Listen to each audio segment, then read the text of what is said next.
Elena White pushed through the glass door of Petals and Dreams, the bronze bell above chiming its familiar welcome.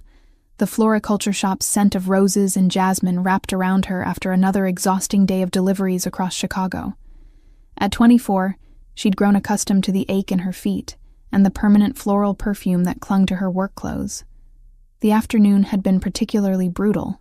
5 wedding consultations, 3 funeral arrangements, and a bridezilla who'd changed her color scheme 4 times. Elena's temples throbbed with the kind of headache that only came from dealing with demanding customers while maintaining professional composure. Another 14-hour shift, she muttered, pulling her chestnut waves from the messy bun that had barely survived the chaos. The shop felt empty without Mrs. Henderson, the elderly owner who'd taken a chance on an orphaned girl 3 years ago. Elena had learned everything about flower arrangements through trial and countless errors. She moved through closing duties, checking each arrangement for wilted petals and refreshing water in the display buckets. Elena took pride in maintaining the shop's reputation for quality, even when exhaustion made every movement feel laborious. The phone's shrill ring pierced the evening quiet. Elena glanced at the antique clock mounted between arrangements. 7:45. Most customers rarely called this late, but desperate romantics occasionally needed rescue from their own poor planning. Petals and Dreams, this is Elena speaking. How may I help you? The voice that responded carried a thick accent, perhaps Eastern European, with an undertone that seemed almost menacing despite the polite words. Something about the cadence felt controlled, as if every syllable had been carefully measured. I need delivery tomorrow morning. Very specific order. Elena grabbed the worn notepad beside the register, her green eyes scanning the already packed schedule. Adding another delivery meant starting even earlier than usual, but late-night calls often paid better than regular orders. Of course, sir. What type of arrangement were you looking for? 12 black roses. Nothing else. Just black roses. Elena's pen paused mid-stroke. Black roses weren't common requests, requiring special techniques that made them significantly more expensive. Most customers settled for deep red alternatives when they discovered the cost. Black roses are quite unique, sir. May I ask what occasion this arrangement is for? Sometimes I can suggest similar alternatives that might work better for your budget. No alternatives, 12 black roses. Money is not concerned. The firmness suggested this wasn't negotiable. Elena scribbled the details, already calculating logistics. She'd need to contact her specialty supplier first thing tomorrow morning, which meant an earlier start and potentially higher costs for rush ordering. I'll need to check availability with my supplier, but I should be able to accommodate that request. May I have your name and delivery address? Address is 1247 Lakeshore Avenue. Large iron gates you cannot miss. Mansion with stone lions at entrance. Elena knew that address. Everyone in Chicago knew that neighborhood. Lakeshore Avenue housed some of the city's most expensive mansions, where old money and new wealth created an enclave of privacy and luxury that regular people only glimpsed through magazine spreads. And your name for the order, sir? Name is not important. You deliver to front gate, leave with security, collect payment. $200 cash. $200. Elena's hand tightened around the phone. That amount would cover her rent for the week and leave enough for groceries and the electric bill sitting unpaid on her kitchen counter. She never questioned customers who paid generously for expedited service, especially when her bank account remained perpetually balanced on disaster's edge. That's perfectly fine, sir. The delivery will be completed by 10 a.m. tomorrow morning. Is there any specific message you'd like included? No message. No card. Just roses. Very important they arrive exactly as ordered. The line went dead before Elena could confirm additional details. She stared at the receiver for several seconds, unease creeping through her tired mind like cold fingers. Something about the conversation felt off, though she couldn't pinpoint exactly what triggered her discomfort. The accent, the urgency, the specific request without context. Most customers provided background for their orders: anniversary flowers, apology arrangements, sympathy bouquets. There was usually context that helped Elena select appropriate presentation. This request felt oddly sterile, almost clinical in its specificity. Elena shook her head, dismissing her concerns as exhaustion-induced paranoia. Wealthy clients often behaved differently than her usual customers. They were accustomed to having requests fulfilled without explanation. The generous payment suggested someone who valued efficiency over friendliness. She finished her closing routine, double-checking locks and setting the security system. Walking to her modest Honda Civic parked behind the shop, Elena mentally calculated tomorrow's schedule. The black rose delivery would need to happen first, before heat could damage the delicate petals. The drive home took her through Chicago's quieter residential streets, past small businesses closing for the night. Elena loved this city despite its challenges. She'd grown up in various foster homes throughout the metropolitan area, but Chicago itself felt like the only constant in her life. As she navigated toward her apartment, Elena couldn't shake the memory of that accented voice requesting 12 black roses with such specific insistence. She'd worked with flowers long enough to know different varieties carried symbolic meanings, though she'd never bothered learning all the details. But black roses seemed to carry darker implications. The thought nagged at her as she climbed stairs to her second-floor apartment, keys jingling against the metal railing. Whatever symbolic meaning those flowers carried, her job was simple: deliver the arrangement, collect the payment, move on to the next customer. Elena had learned long ago that curiosity about clients' personal lives only led to complications she couldn't afford. Her apartment welcomed her with familiar simplicity. A small but clean space she'd made comfortable through careful budgeting. Fresh flowers from the shop's surplus brightened the windowsill, and photographs from her few friendships created warmth on otherwise bare walls. Elena heated leftover pasta and reviewed tomorrow's deliveries one final time. The mysterious order for 1247 Lakeshore Avenue sat at the top of her list, circled in red ink. $200 for 12 black roses and a short drive to an expensive neighborhood. It seemed almost too good to be true.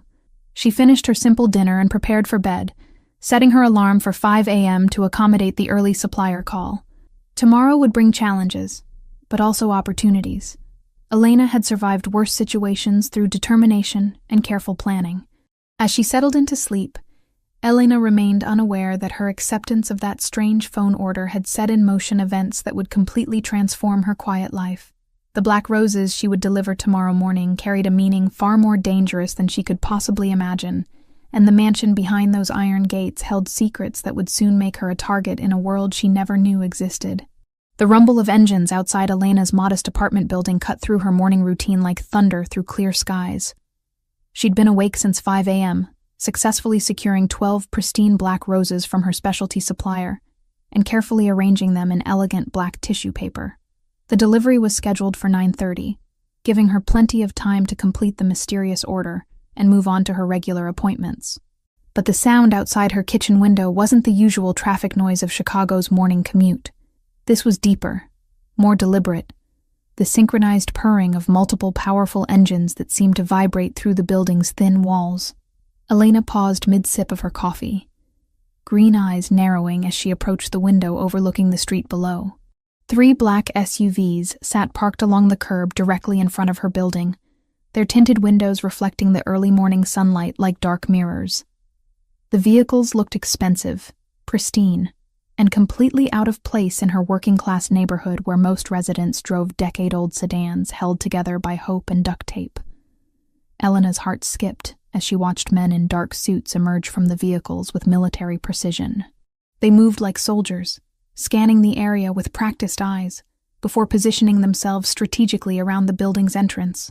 One man spoke quietly into what appeared to be a radio or earpiece, his words inaudible from 3 stories up, but his posture radiating authority and purpose. "What the hell?" Elena whispered, backing away from the window. Her first instinct was to grab her phone and call the police, but something held her back. The men below didn't appear threatening in an obvious way. No visible weapons, no aggressive gestures. They simply stood there, waiting, like marble statues guarding an ancient temple. Heavy footsteps echoed through the building's stairwell, growing closer with each passing second. Elena's breathing quickened as she realized the footsteps were climbing steadily toward her floor. The building had 12 apartments spread across 4 floors, but somehow she knew with absolute certainty that these visitors were coming for her. 3 sharp knocks resonated through her apartment door with the force of authority. Elena stood frozen in her kitchen, coffee mug trembling in her hands as she stared at the door that suddenly seemed as fragile as paper. She'd lived in this building for 2 years without incident, knew all her neighbors by name, and had never experienced anything remotely resembling this level of intimidation. Miss White. The voice from the hallway carried an accent she recognized immediately, the same Eastern European inflection from last night's phone call. "We need to speak with you. Please open the door." Elena's mind raced through possibilities, each more terrifying than the last. Had she unknowingly delivered drugs hidden in flower arrangements? Was she connected to some crime through her work at the floriculture shop? The rational part of her brain insisted this had to be a misunderstanding, but the primal fear coursing through her veins suggested otherwise. "I don't know what you want," she called out, her voice stronger than she felt. "But I'm calling the police right now. Miss White, you delivered black roses yesterday to 1247 Lakeshore Avenue. We need to discuss this delivery. Nothing more." Elena's blood turned to ice water. The black roses, the mysterious phone order, the generous payment that had seemed too good to be true. Yesterday's strange unease crystallized into stark terror as she realized her instincts had been warning her about danger she couldn't have imagined. "I don't understand. It was just a flower delivery. I left them with security like the customer requested. Please open the door, Miss White. We prefer to discuss this matter privately rather than involving your neighbors in what could become complicated." The subtle threat in those words sent Elena scrambling toward her bedroom, where she grabbed her phone with shaking hands. But before she could dial 911, another voice cut through the hallway, deeper, more commanding than the first. This new voice carried power that seemed to penetrate the door itself. Elena White. Just her name, spoken with quiet authority that made her freeze completely. There was something about this voice that demanded attention, respect, and perhaps even fear. It wasn't loud or aggressive, but it carried weight that the other voice had lacked. "You will open this door. Now." Elena found herself walking toward the door despite every instinct screaming at her to run. Her hand moved to the deadbolt as if controlled by some external force. Through the peephole, she could see a tall figure in an expensive charcoal suit, his face partially obscured by shadows, but radiating presence that filled the narrow hallway. The man was younger than she'd expected, perhaps early 30s, with dark hair perfectly styled and a jawline that could have been carved from marble. His eyes, visible even through the distorted peephole lens, were the most striking feature. Pale blue-gray like winter storms, and completely devoid of warmth. This wasn't someone who asked for things twice. "Miss White, I am Pietro De Luca. You delivered a very specific message to my home yesterday. A message that could have gotten you killed if my security hadn't been thorough in their investigation. Pietro De Luca." The name meant nothing to Elena, but the way he spoke it suggested it should. His English was perfect despite the slight accent, each word chosen carefully and delivered with the confidence of someone accustomed to being obeyed without question. Elena's hand hovered over the door handle, every survival instinct warring with curiosity and a strange compulsion to face whatever waited on the other side. She'd spent her entire life avoiding trouble, keeping her head down, staying invisible. But somehow, a simple flower delivery had thrust her into something far beyond her understanding or control. "I don't know what message you're talking about. Someone called the shop, ordered black roses, and I delivered them. That's all. I run a legitimate business. Black roses, Miss White, carry a very specific meaning in certain circles. They represent death, termination, the end of someone's existence. When 12 black roses appear at my front gate, it means someone wants me dead and is announcing their intention publicly." Elena's knees nearly buckled as the implication hit her. She'd unwittingly delivered a death threat to someone powerful enough to mobilize armed men and track her down within hours. The generous payment, the mysterious customer, the late-night phone call. It had all been part of something far more dangerous than a simple floral arrangement. "But I didn't know," she whispered, pressing her forehead against the door. "I swear I didn't know what it meant. Someone just called and placed an order. I thought it was for a funeral or maybe a Gothic wedding. I never would have—" "Open the door, Elena." The use of her first name, spoken with quiet intimacy, somehow made the command even more compelling. Elena turned the deadbolt with numb fingers, her mind struggling to process how her simple life had transformed into something from a nightmare. The door swung open to reveal Pietro De Luca in all his intimidating presence. He was even more striking in person than through the peephole. Tall, broad-shouldered, and carrying himself with the kind of confidence that came from never having to doubt his own power. His suit probably cost more than Elena made in 3 months, and the watch on his wrist could have paid her rent for a year. But it was his eyes that held her attention. Intelligent, calculating, and completely focused on her, as if she were the most important thing in his world at this moment. "You're going to come with me," Pietro said, his voice leaving no room for argument. "We need to discuss who placed that order and why they used your shop to send me a message. Your life may depend on how cooperative you choose to be." Behind him, Elena could see 2 other men in expensive suits, their positions carefully chosen to block any escape routes. Whatever world she'd accidentally stumbled into, there was no backing out now. The black roses she'd delivered so innocently had sealed her fate and tied her to Pietro De Luca in ways she couldn't begin to comprehend. Elena looked into those pale eyes and realized her quiet life was over. Whatever came next would either destroy her completely or transform her into someone she'd never imagined becoming. The only certainty was that there was no going back to the simple existence she'd known just 24 hours ago. The De Luca mansion rose before Elena like something from a Gothic novel, all stone and shadows against the gray Chicago morning. Wrought iron gates that had seemed impressive from the street now loomed overhead as the black SUV passed through, their intricate metalwork depicting twisted vines and thorns that seemed to writhe in her peripheral vision. Elena sat rigid in the leather back seat, acutely aware of Pietro's presence beside her and the armed man in the front passenger seat who hadn't spoken a single word during the 20-minute drive. The mansion itself defied every expectation she'd formed about wealthy homes. Where she'd imagined gaudy displays of nouveau riche excess, she instead found understated elegance that spoke of generations of accumulated power. The limestone facade was weathered but pristine, with tall windows that reflected the morning light like watchful eyes. Perfectly manicured lawns stretched in every direction, broken only by marble statues and fountain features that probably cost more than most people's houses. "Impressive, isn't it?"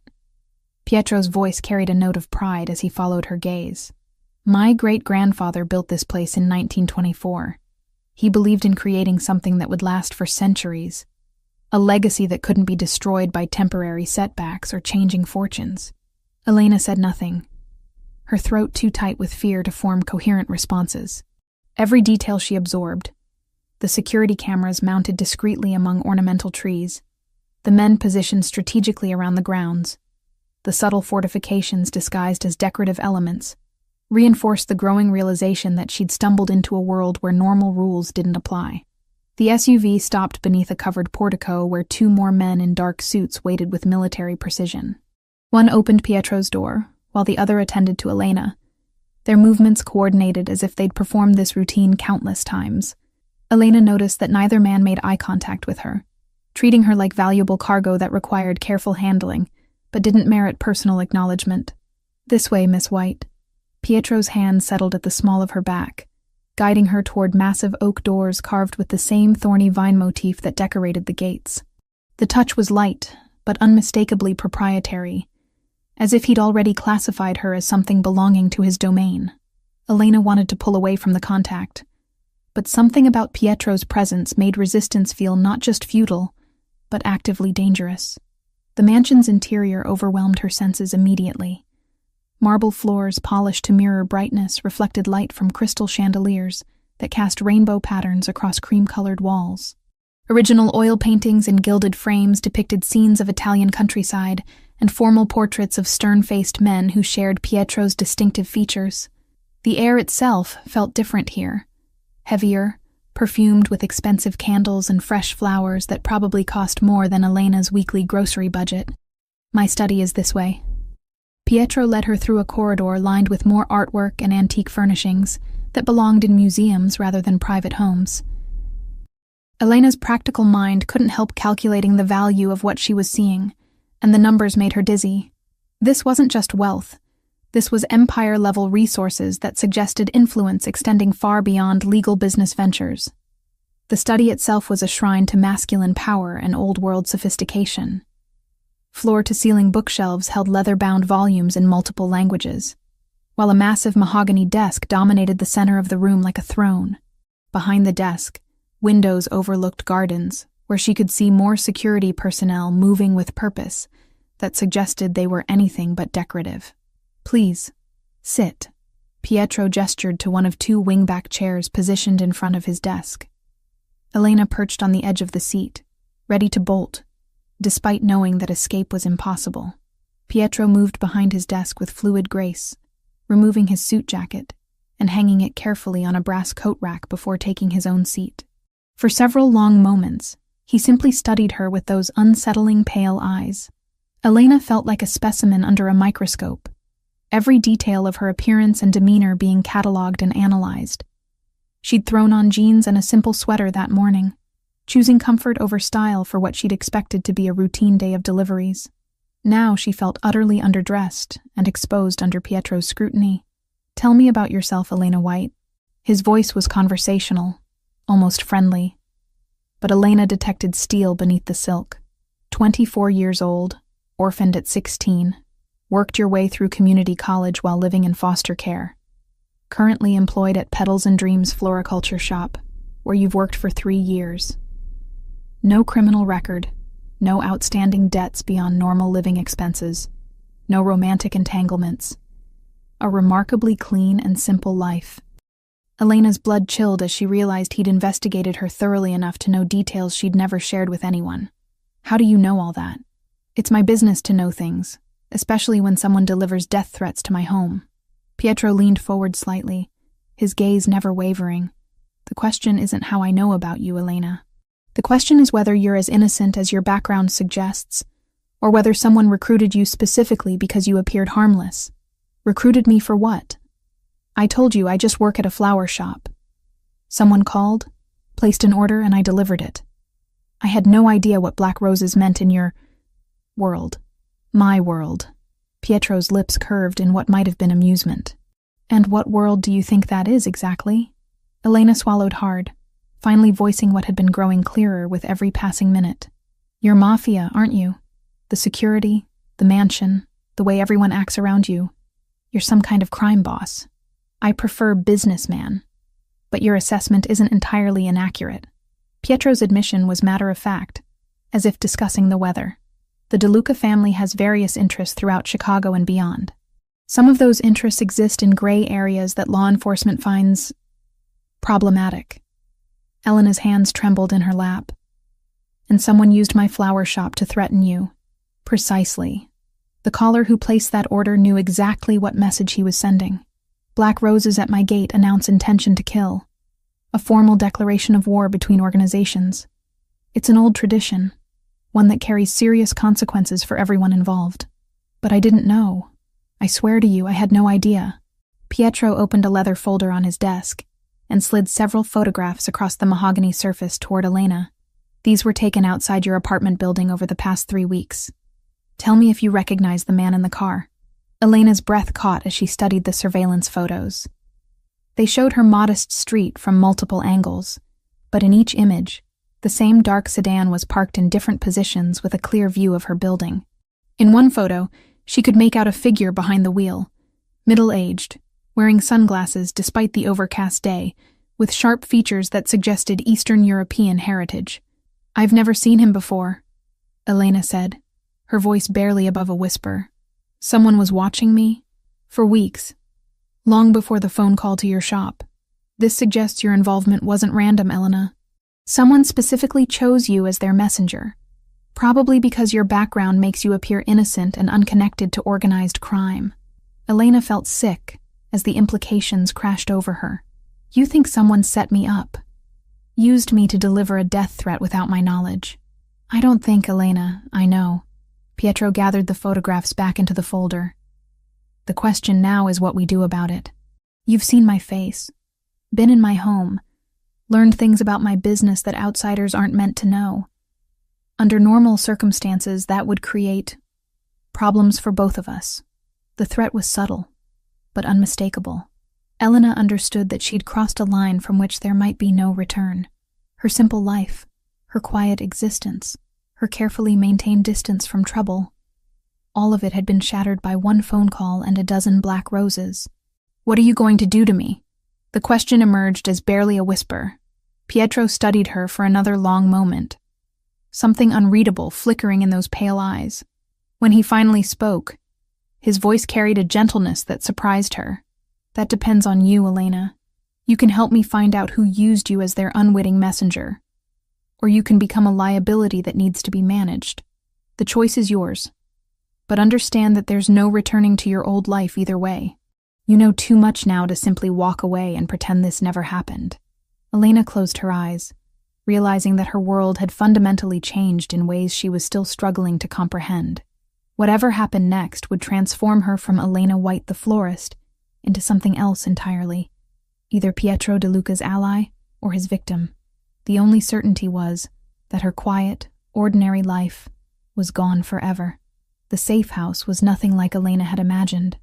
Tucked away in an upscale suburb 40 minutes from the city, it appeared to be an ordinary 2-story colonial home with white shutters and a carefully maintained garden. But appearances were deceiving.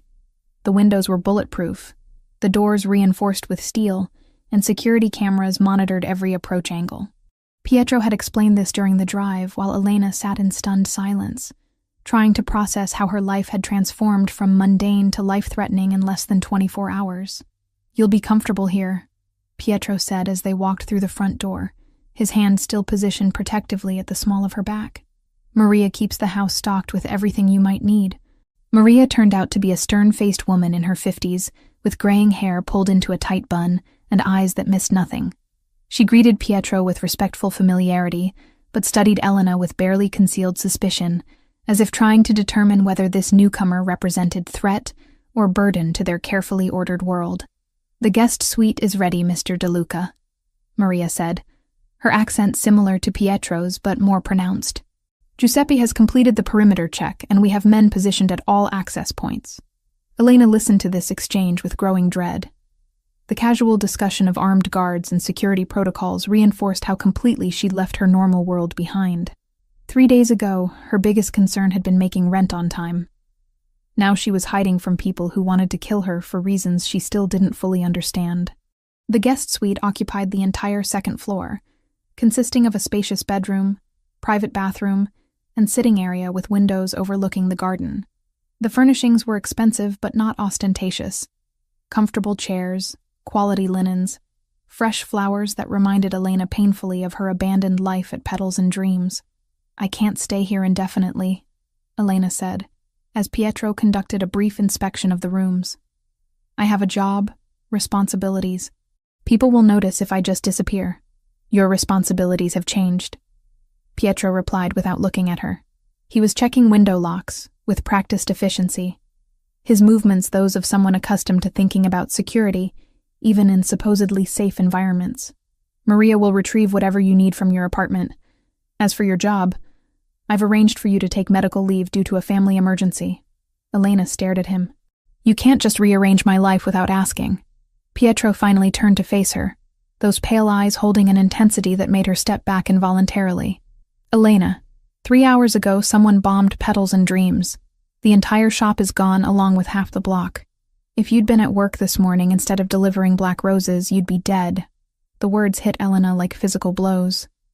Her shop, Mrs. Henderson's shop, destroyed.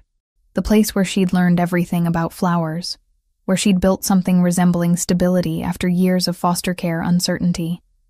Gone, eliminated as casually as erasing chalk from a blackboard.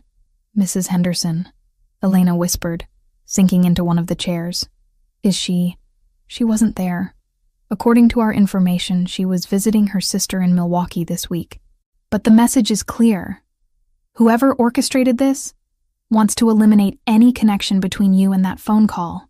Elena buried her face in her hands, overwhelmed by grief and terror in equal measure. "I don't understand why someone would go this far. It was just a flower delivery. It was a death threat delivered to the most powerful crime family in Chicago," Pietro corrected grimly. "The Russians have been testing our boundaries for months, looking for weakness they can exploit. Using an innocent florist to deliver their message was psychological warfare, a way to show they could strike at us through unexpected channels." "Russians?" Elena looked up, remembering the surveillance photos and the accented voice on the phone. The man who called the shop? Viktor Kozlenko, based on voice analysis our technical people conducted. He runs the Bratva operations in the Midwest, and he's been looking for an excuse to move against us since last spring. Pietro moved to the window, gazing out at the garden where Elena could see armed figures moving among the trees. By using you to deliver the threat, he accomplished several objectives at once. Elena felt sick as the implications became clear. He made me a target. Exactly. If I'd reacted emotionally and hurt you, it would have provided justification for retaliation. If I'd ignored the threat, it would have suggested weakness. Either way, he created a situation where he could claim moral authority while advancing his territorial ambitions. But you didn't hurt me. Elena studied Pietro's profile, noting the tension in his jaw and the careful way he positioned himself to maintain visual contact with both the window and the door. Why? Pietro was quiet for so long that Elena thought he might not answer. When he finally spoke, his voice carried an undertone she hadn't heard before, something almost vulnerable beneath the usual authority. Because you reminded me of someone I used to be. Before this life claimed me completely, I was just a college student who wanted to study architecture and build beautiful things instead of managing an empire built on violence and fear. He turned from the window, meeting her gaze directly. Seeing your genuine confusion, your innocence, it reminded me what I'd lost. The admission hung between them like a bridge neither was sure they should cross. Elena found herself looking at Pietro differently, seeing past the intimidating exterior to glimpses of the man he might have been under different circumstances. The thought that someone so powerful could harbor regrets about his path made him seem more human and somehow more dangerous simultaneously. A sharp knock at the bedroom door interrupted the moment. "Mr. De Luca," came Giuseppe's voice from the hallway. "We have movement on the perimeter. 3 vehicles approaching from the east road." Pietro's entire demeanor shifted instantly, the vulnerable man disappearing as the crime boss reasserted control. "Stay here," he commanded Elena, his hand moving automatically to check the weapon concealed beneath his jacket. "Whatever happens, don't leave this room until I come back for you." "Pietro, wait." Elena stood, surprising herself by using his first name. "What if you don't come back?" He paused at the doorway, something unreadable flickering across his features. "Then Maria will know what to do. She's been with my family for 20 years, and she won't let anything happen to you. Why do you care what happens to me?" The question escaped before Elena could stop it. "I'm nobody special, just someone who got caught in the middle of your war." Pietro studied her for a long moment, his pale eyes searching her face as if memorizing every detail. "You're wrong about that, Elena. You're exactly what I've been looking for without knowing I was searching. Someone real in a world of carefully constructed lies. Someone who still believes in beautiful things." Before Elena could respond, he was gone, leaving her alone with the sound of men moving through the house with military precision and the growing certainty that whatever happened in the next few minutes would determine whether her new life would continue or end before it truly began. Through the bulletproof windows, Elena could see muzzle flashes in the darkness as the safe house came under attack. The war between the families had found them, and she was trapped in the middle of violence she'd never chosen, but could no longer avoid. All she could do was wait and hope that Pietro's promise of protection would prove stronger than Viktor Kozlenko's determination to eliminate everyone connected to the Black Roses that had started this deadly game. The gunfire had stopped 2 hours ago, but Elena still flinched at every small sound from the darkened house below. She'd spent the time pressed against the far wall of her room, away from the bulletproof windows, listening to shouted commands in Italian and the occasional burst of automatic weapons fire that made her heart skip beats. Now silence filled the safe house like a held breath, and the waiting was almost worse than the violence had been. When footsteps finally approached her door, Elena grabbed the heavy crystal paperweight from the desk, her only available weapon against whatever might come through that door. The soft knock that followed was almost anticlimactic after the terror of the past few hours. "Elena, it's Pietro. May I come in?" Relief flooded through her so intensely that her knees nearly buckled. She set down the paperweight with shaking hands and opened the door to find Pietro standing in the hallway, his expensive suit torn and blood-stained, his left arm hanging at an awkward angle that suggested injury. But he was alive, and the pale eyes that met hers held exhaustion, rather than the cold emptiness she'd feared might be all that remained after the battle. "You're hurt," Elena said, her practical instincts overriding everything else. "Let me look at that arm. It's nothing serious. A bullet graze and some strained muscles from diving for cover." Pietro attempted to shrug, but winced at the movement. Giuseppe handled the situation efficiently. "The Russians won't be bothering us again tonight." Elena didn't ask what "handled the situation" meant. She was learning that Pietro's world operated by different rules, where violence was a negotiating tool, and death was sometimes the only acceptable resolution to disagreements.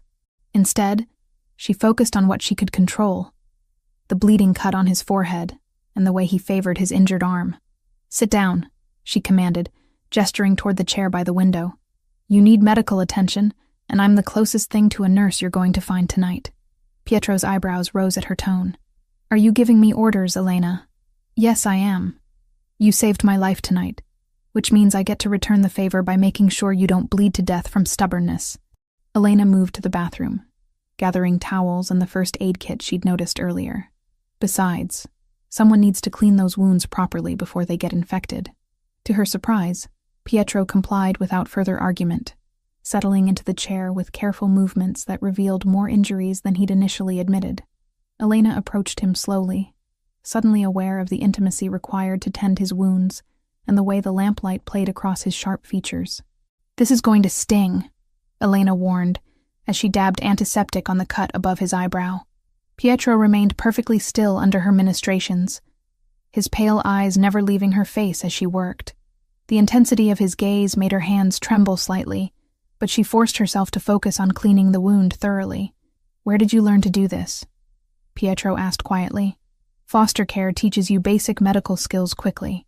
When you're bounced between homes with different rules and resources, you learn to take care of yourself and others."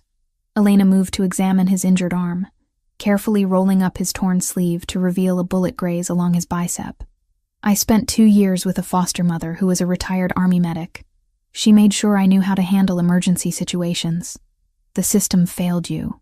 There was anger in Pietro's voice, but Elena sensed it wasn't directed at her.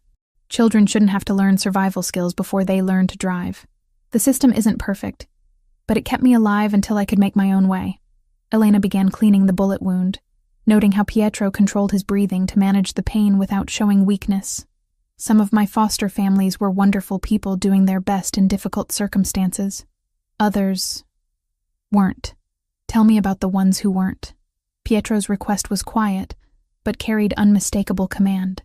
Elena realized he wasn't making conversation.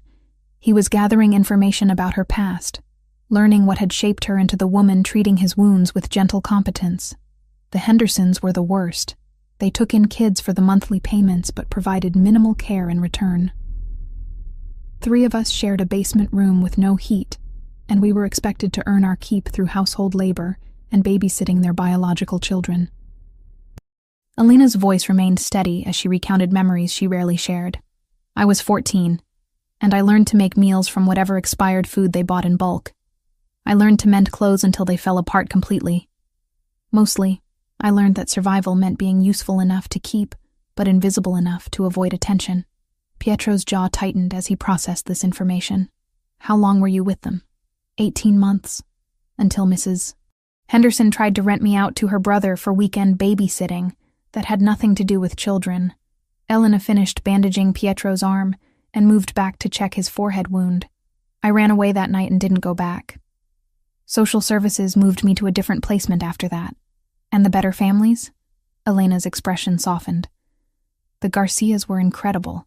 Maria and Roberto had raised 5 children of their own and decided they wanted to help kids who needed temporary homes. They taught me that family isn't just about blood. It's about choosing to care for each other even when it's difficult." She paused in her work, her eyes distant with memory. "Maria taught me to cook authentic Mexican food, and Roberto helped me with homework every night even after working double shifts at the factory. They wanted to adopt me, but what? Roberto got laid off when the factory moved production overseas. They couldn't afford the legal fees for adoption, and the state moved me to another placement before they could save enough money." Elena resumed cleaning Pietro's forehead cut, using the familiar motions to steady herself. I still send them Christmas cards. They have 7 grandchildren now, and Maria always includes pictures with her letters. Pietro was quiet for several minutes, watching Elena work with careful precision. When she finally stepped back to assess her handiwork, he caught her wrist gently, preventing her from moving away completely. "You understand loyalty," he said, his pale eyes studying her face intently. "Real loyalty, not the kind that can be bought or intimidated into existence. It's rare in my world. Your world seems to run on fear and obligation. That's not the same thing as loyalty." Elena didn't pull away from his grip, but she met his gaze directly. "The people who've earned my loyalty did it by showing they cared about me as a person, not as someone useful to their purposes. And what would it take for me to earn that kind of loyalty from you?" The question hung between them like a challenge. Elena studied Pietro's face in the lamplight, noting the exhaustion that made his features appear younger and more vulnerable. Bloodstained and injured, he looked less like the intimidating crime boss who'd appeared at her door that morning, and more like a man carrying burdens he couldn't share with anyone else. "Stop treating me like a problem to be managed," Elena said finally. "I'm not a business asset or a potential liability. I'm a person who got dragged into your war without choosing sides. If you want my cooperation, start by acknowledging that I have my own thoughts, feelings, and opinions about what's happening to my life." Pietro's grip on her wrist loosened, but he didn't release her completely. "You're right. I've been thinking tactically instead of personally, treating you like a chess piece instead of a woman whose entire world has been turned upside down. And what happens now? Do I spend the rest of my life hiding in safe houses while you fight wars with people who want to kill me for delivering flowers? No." Pietro's voice carried quiet determination. "Now we end this permanently. Kozlenko made a mistake when he targeted you. He gave me personal motivation to destroy him completely instead of simply defending territory. Tomorrow we're going to find him and make sure he never threatens you again." Elena felt something shift in the air between them, a sense of partnership forming despite the dangerous circumstances that had brought them together. For the first time since answering that fateful phone call, she felt like an active participant in her own fate, rather than a victim of forces beyond her control. "What do you need me to do?" she asked. Pietro's smile was the first genuine expression she'd seen from him, transforming his entire face. "Help me plan how to use Victor's own tactics against him. After all, you understand the art of appearing harmless while being far more dangerous than anyone suspects." The revelation came during breakfast 3 days after the attack on the safe house. Elena sat across from Pietro at the marble kitchen island, sharing coffee and the kind of comfortable silence that had developed between them as they planned their response to Victor's escalating war. She'd grown accustomed to the rhythm of life under protection, the constant presence of armed guards, the bulletproof windows, the way Pietro's phone buzzed with updates about security sweeps and intelligence gathering. But nothing had prepared her for the conversation that began when Maria approached them with a thick manila folder and an expression of barely controlled anger. "I found these in Peter's apartment," Maria said, setting the folder on the counter between them. "Giuseppe's team conducted a thorough search after we received intelligence about a possible insider threat." Elena's blood chilled at the mention of Peter's name. Peter Kowalski had worked at Petals and Dreams for 6 months, starting as part-time help during their busy spring season, and gradually taking on more responsibilities as Elena trusted him with deliveries and customer service. He was quiet, reliable, and had never given her any reason to doubt his loyalty to the shop or to her personally. "Peter from the flower shop?" Elena asked, though she already knew the answer from Maria's grim expression. "What kind of intelligence?" Pietro opened the folder without answering, his pale eyes scanning the contents with professional efficiency. Elena watched his face grow progressively darker as he examined whatever evidence Giuseppe's team had uncovered. Finally, he turned the folder toward her, revealing photographs, bank statements, and what appeared to be surveillance reports, written in a mixture of English and Russian. "Your friend Peter has been working for Viktor Kozlenko for 8 months, Pietro said quietly, "long before he applied for a job at your shop." Elena's hands trembled as she picked up the first photograph. It showed Peter meeting with a man she now recognized as one of Victor's associates, the same sharp-featured individual who'd been watching her apartment building for weeks. The meeting was taking place in a parking garage, and both men appeared to be exchanging money for documents. "This can't be right," Elena whispered. But even as she spoke, Pieces of a puzzle she hadn't known existed began falling into place. Peter's convenient availability for extra shifts, his willingness to work for slightly less than minimum wage, his interest in learning about their client list and delivery schedules. Details that had seemed like dedication now appeared sinister in retrospect.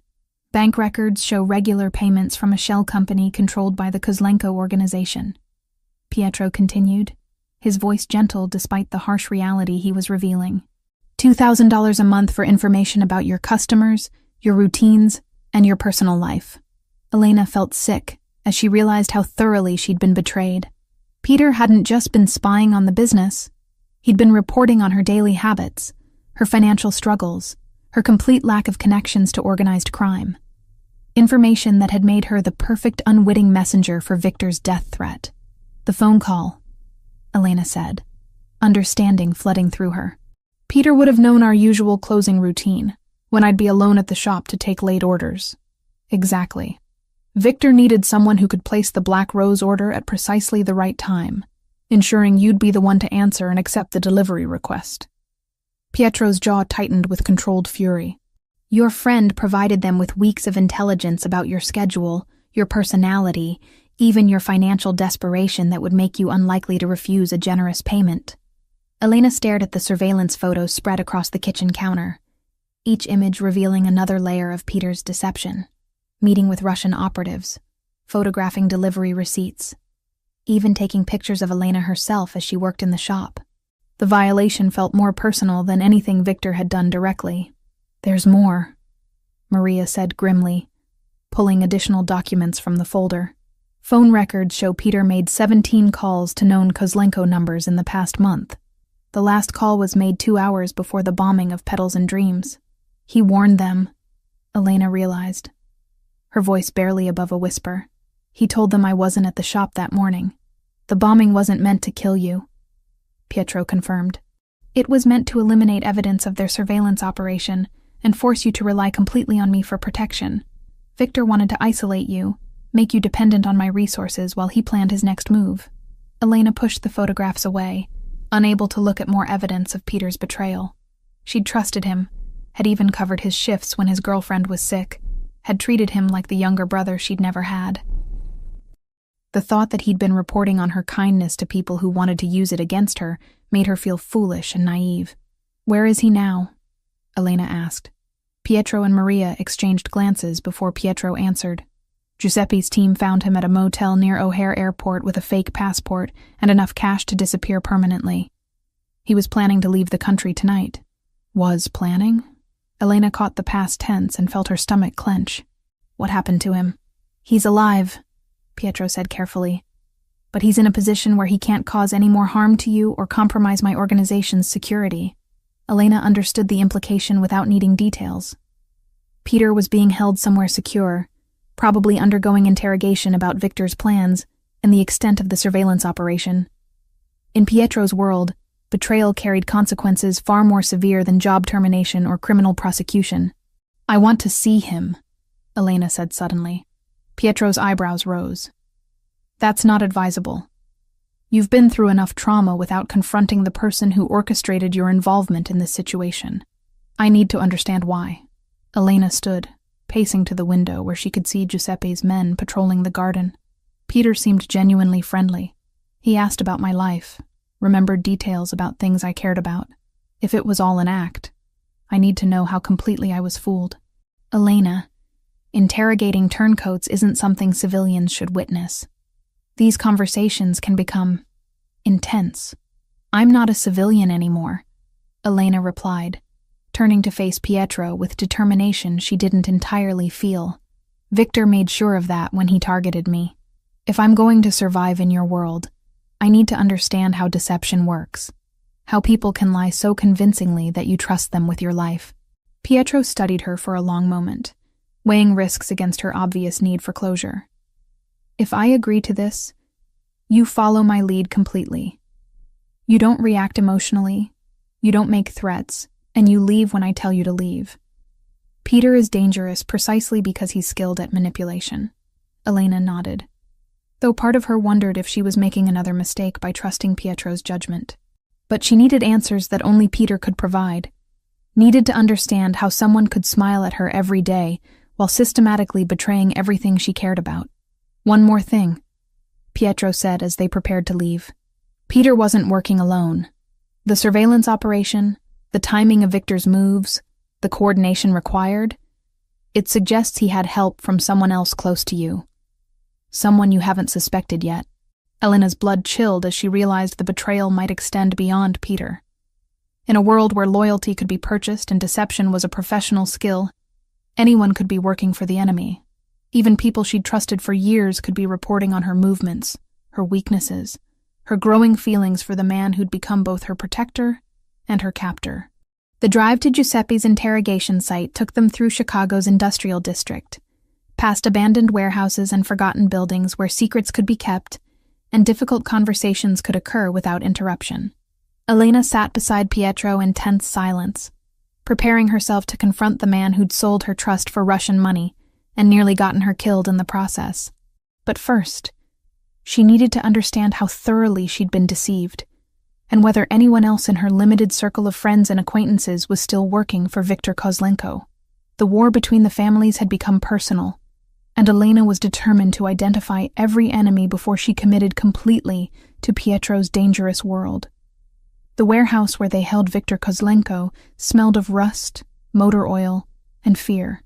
Elena gripped Pietro's hand as they walked through the maze of shipping containers and abandoned machinery, following Giuseppe's hulking form deeper into the industrial complex where Chicago's underworld conducted its most serious business. The sound of their footsteps echoed off concrete walls that had witnessed decades of violence, negotiation, and final reckonings.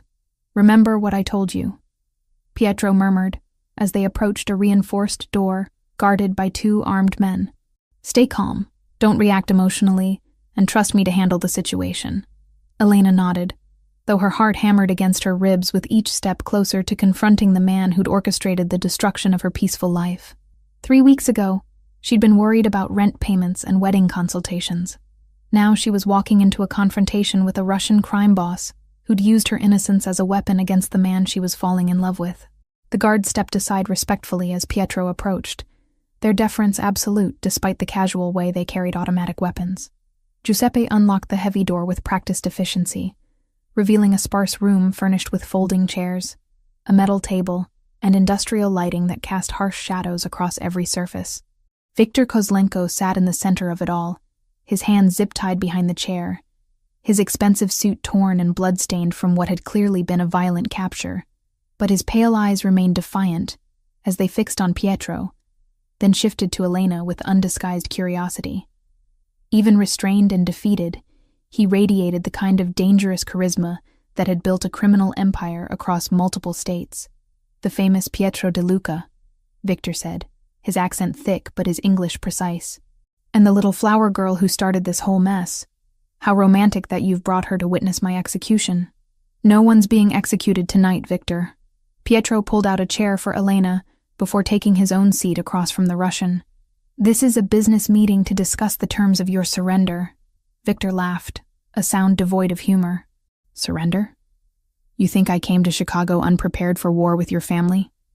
My men know where I am, and if I don't contact them by midnight, they'll assume I'm dead and respond accordingly." "Your men are dead," Giuseppe stated flatly from his position by the door. "We eliminated your entire Chicago operation 6 hours ago. The warehouse in Cicero, the safe houses in Chinatown, the money laundering operation in Little Village, all gone." Elena watched Victor's face carefully, noting the moment when defiance flickered into something resembling concern. Despite his bravado, he hadn't expected Pietro to move against him so comprehensively, or so quickly. The war between the families had been decided in a single coordinated strike that left Victor isolated and vulnerable. "You're lying," Victor said, but uncertainty had crept into his voice. "My nephew Alexei would never allow—" "Alexei is in federal custody," Pietro interrupted, "charged with arms trafficking, money laundering, and conspiracy to commit murder. The evidence we provided to the FBI was quite compelling. He'll be lucky to see daylight before his 60th birthday." Elena realized she was witnessing the systematic dismantling of Victor's power structure. Each revelation designed to strip away his confidence, and force him to confront his complete defeat. Pietro wasn't just physically stronger. He'd outmaneuvered Victor strategically, turning the Russian's own tactics against him with devastating effectiveness. "Why am I here?" Elena asked, surprising both men with her question. "If this is about negotiating surrender terms, what do you need from me?" Victor's attention focused on her with predatory intensity. "Ah, the innocent asks the right question. You're here because Pietro wants you to see what happens to people who threaten what belongs to him. This isn't negotiation. It's demonstration. Elena doesn't belong to me," Pietro said quietly, but his pale eyes remained fixed on Victor. "She's here because she deserves to understand why her life was destroyed and who was responsible for targeting her." Such noble words from a man whose family has built an empire on violence and fear. Victor's smile was sharp as broken glass. "Did you tell her about your father, Pietro? About how he expanded the De Luca territory by eliminating entire bloodlines? About the children who died because they carried the wrong surname?" Elena felt Pietro tense beside her, recognizing that Victor was probing for emotional weakness he could exploit. But Pietro's voice remained steady when he responded. "My father's sins don't excuse yours, Victor. You targeted an innocent woman to wage psychological warfare against me. That crossed a line that can't be uncrossed. Innocent?" Victor's laugh was genuinely amused. "Your little flower girl isn't as innocent as she pretends. Ask her about the fire that killed her foster parents when she was 16. Ask her why the insurance investigation was never completed." Elena's blood turned to ice water. The fire that had killed the Hendersons, her abusive foster parents who'd tried to exploit her in ways that still gave her nightmares. The blaze that had started in the basement where she'd been forced to sleep, spreading upward through the old house while the family slept. She'd barely escaped through a basement window, arriving at the fire department covered in soot and claiming she'd been staying overnight with a friend. "That's enough," Pietro said, his voice carrying a warning that made the temperature in the room seem to drop several degrees. But Victor wasn't finished. "The fire started in the basement, didn't it, Elena? Right where they kept you locked up at night. Such a convenient accident, especially considering how the insurance investigators found traces of accelerant near your sleeping area." "I didn't start that fire," Elena whispered, but even as she spoke, she remembered the camping stove she'd hidden under her makeshift bed, the only source of heat during Chicago's brutal winter months. She remembered falling asleep while it was still burning, waking to the smell of smoke and the sound of screaming from upstairs. "Of course you didn't," Victor continued, his tone mockingly gentle. "Just like you didn't know what black roses meant when you delivered them to Pietro's gate. You have a talent for being present when terrible things happen to terrible people." Pietro stood abruptly, moving toward Victor with deadly purpose. "I warned you. Pietro, stop." Elena caught his arm, surprising herself with her own calm voice. "He's trying to manipulate us both. Whatever happened that night, it was an accident. I was a child trying to survive in an impossible situation." She turned to face Victor directly, meeting his pale eyes without flinching. "You're right about one thing. I'm not completely innocent anymore. Being around Pietro has taught me that sometimes violence is the only language that monsters understand." Elena reached into her purse and withdrew the small pistol Pietro had given her for protection, the weight of it familiar in her hands after hours of training with Giuseppe. Victor's smirk faltered as she pointed the weapon directly at his chest, her grip steady, despite the adrenaline coursing through her system. "You destroyed my shop, threatened my life, and used people I cared about as weapons against me," Elena said quietly. "But your mistake was thinking I'd remain helpless while you played your games." The sound of the gunshot echoed through the warehouse like thunder, followed by Victor's scream of pain as the bullet shattered his kneecap. Elena lowered the pistol, her hands perfectly steady as she met Pietro's shocked gaze. "Now we can negotiate surrender terms," she said calmly. "Victor understands the consequences of refusing, and you understand that I'm not the same woman who delivered flowers last week." Pietro stared at her with something between admiration and concern, recognizing that Elena had crossed a line from victim to active participant in his dangerous world. The transformation was complete. She was no longer an innocent caught in the crossfire, but a woman who'd chosen to fight back against the forces that had tried to destroy her. Victor writhed in his chair, blood flowing freely from his wounded leg, his arrogance replaced by genuine fear, as he realized that Elena represented a new kind of threat, someone with nothing left to lose, and the determination to make her enemies pay for their mistakes. The war between the families was over, but Elena's evolution from florist to something far more dangerous had just begun. She'd proven she could pull the trigger when necessary, and both Pietro and Victor understood that she would never again be underestimated by anyone who threatened what she'd chosen to protect.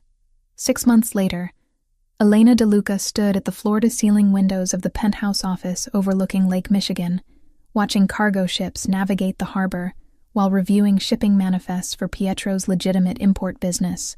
The autumn sunlight caught the diamonds in her wedding ring, casting rainbow patterns across the mahogany desk that had once intimidated her, but now felt like a natural extension of her authority.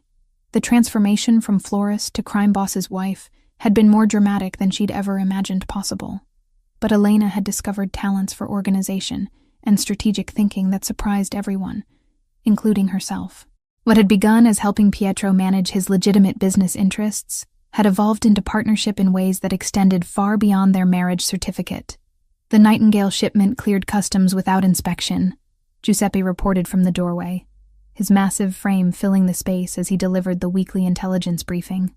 Our contact at the Port Authority confirmed all documentation was accepted without question.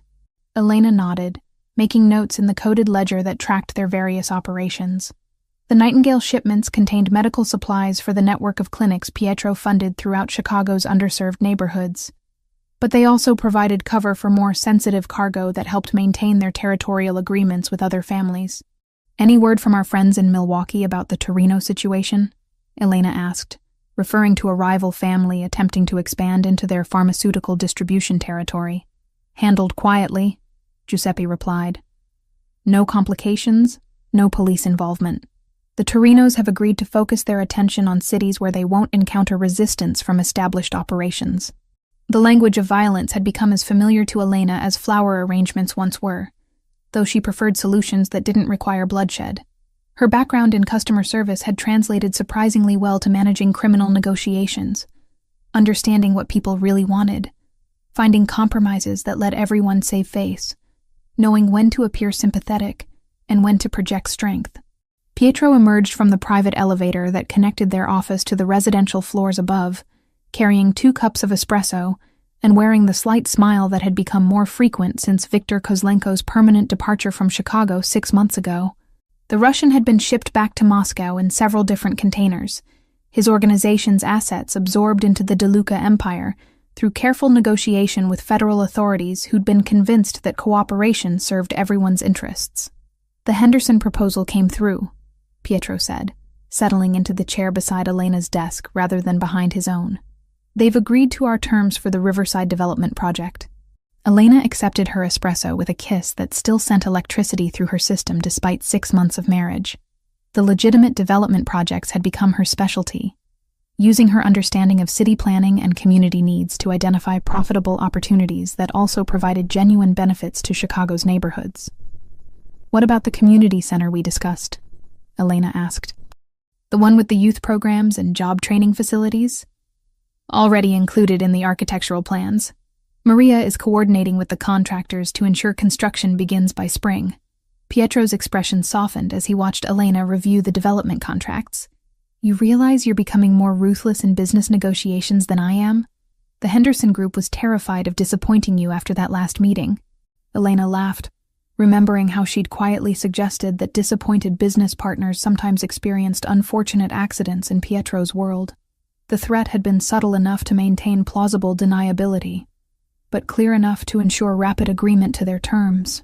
"I learned from the best," she replied, though they both understood that Elena's approach to power was fundamentally different from the intimidation tactics that had built the DeLuca empire.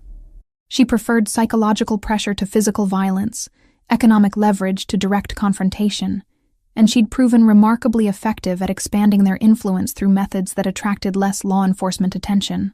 The phone on Elena's desk buzzed with the distinctive tone that indicated secure communication from their network of informants. She answered with the businesslike efficiency that had become second nature. Mrs. DeLuca speaking. "Ma'am, this is Detective Morrison from the Financial Crimes Unit. We have developments on the Torino investigation you might find interesting. Elena activated the encryption protocol and switched to speaker mode so Pietro could monitor the conversation. Detective Morrison was one of several law enforcement officials who'd discovered that cooperation with the De Luca organization often provided better results than traditional police work, especially when dealing with criminals who showed less restraint than Pietro's operation. What kind of developments, Detective? The Torinos were laundering money through medical supply companies, just like you suspected. We followed the paper trail you provided and uncovered a network of fake pharmaceutical distributors operating across 6 states. The arrests should happen within the next 48 hours. Elena made notes in her encrypted files, already calculating how the Torino family's collapse would affect territory distribution and business opportunities throughout the Midwest. Pietro had taught her to think several moves ahead, anticipating consequences and preparing responses before problems became crises. Excellent work, Detective. Will there be any complications regarding our medical supply operations? Your companies are completely clean, ma'am. The documentation you provided proved that your pharmaceutical distributions are legitimate charitable operations with proper DEA oversight. In fact, your cooperation in this investigation will probably result in expanded licenses for controlled substances distribution. Elena smiled, appreciating how her legitimate charitable work provided perfect cover for their more questionable activities. The clinics they funded genuinely helped thousands of people throughout Chicago, but they also created relationships with medical professionals who occasionally needed favors that only the De Luca organization could provide. After ending the call, Elena found Pietro watching her with the same mixture of admiration and slight concern that had become familiar during their months of partnership. She'd proven capable of matching his strategic thinking and exceeding his diplomatic skills, but her rapid adaptation to criminal life sometimes worried him. "Any regrets?" Pietro asked quietly, the question that had become routine between them during moments of reflection. Elena considered the question seriously, as she always did. 6 months ago, she'd been struggling to pay rent while working 14-hour days at a job that barely covered her expenses. Now she managed a multi-million-dollar operation, lived in luxury beyond her previous imagination, and wielded influence that extended throughout Chicago's political and business communities. But more importantly, she'd found purpose that extended beyond mere survival. The charitable projects, the community development initiatives, even the way they'd restructured their criminal operations to minimize harm to innocent people. It all represented the kind of positive impact she'd dreamed of making, but never had the resources to attempt. "No regrets," Elena replied, meaning it completely. "I've never been more useful or more fulfilled than I am now." Pietro's smile became the genuine expression of contentment that had replaced his earlier mask of controlled authority. "Maria is preparing dinner on the terrace tonight. She mentioned something about celebrating 6 months of marriage and discussing plans for expanding the family." Elena's heart skipped at the implication, though they'd been discussing children for weeks. The idea of raising a family within the world they'd built together no longer frightened her. Their empire was stable, their enemies eliminated, and their legitimate businesses provided cover for a lifestyle that could appear completely normal to outside observers. "Tell Maria we'll need champagne," Elena replied, standing to straighten Pietro's tie in a gesture that had become their private ritual. "And perhaps we should start planning the nursery. The room overlooking the garden would be perfect." As the sun set over Lake Michigan, Elena reflected on the journey that had brought her from delivering black roses to building an empire, alongside the man who'd initially terrified her. The florist who'd answered a wrong number 6 months ago was gone forever, replaced by a woman capable of navigating the most dangerous waters of power and influence. But at its core, their story remained what it had always been. 2 people who'd found in each other the perfect partner for building something beautiful from the thorny complexity of real life. The black roses that had brought them together now bloomed in their private garden, a reminder that even the darkest beginnings could grow into something worth protecting with absolute ruthlessness. Elena De Luca had never imagined that love could be cultivated from violence and fear, but she'd learned that the strongest foundations were built from surviving the worst storms together.